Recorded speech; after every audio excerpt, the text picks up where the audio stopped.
Şimdi isterseniz size yaşadığımız evlerden birini göstereyim. Süper. Tamam. Size bu evin hikayesini anlatmak isterim.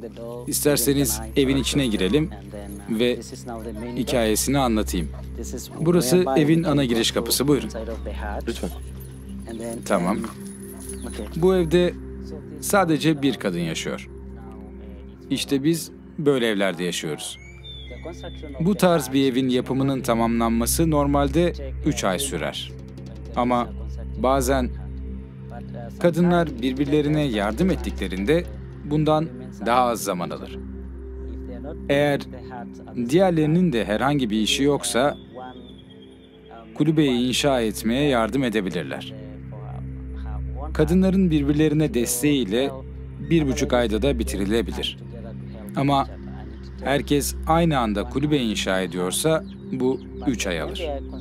Bütün bunların dışında malzemeye kolay ulaşılabilirse süre kısalır. Peki bu evde kaç kişi yaşıyor? Bu ev bir kadına ait ama onun 4 kızı ve 4 oğlu birlikte yaşıyorlar. Evet. Peki kocası? Kocası ne yazık ki artık yaşamıyor. Uzun zaman önce öldü. Aa, Üzücü ama kanserden öldü. kanserden mi? Burada da kanser görülüyor mu? Maalesef artık burada da yaygın, her yerde. Şefin oğlu Jackson'la birlikte köyün çevresinde kısa bir tura çıkıyoruz.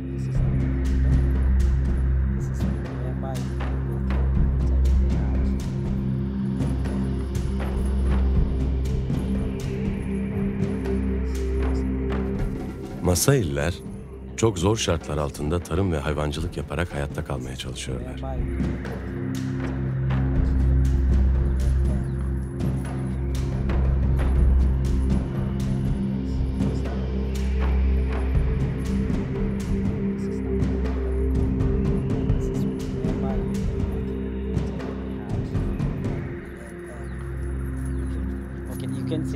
İşte buradalar.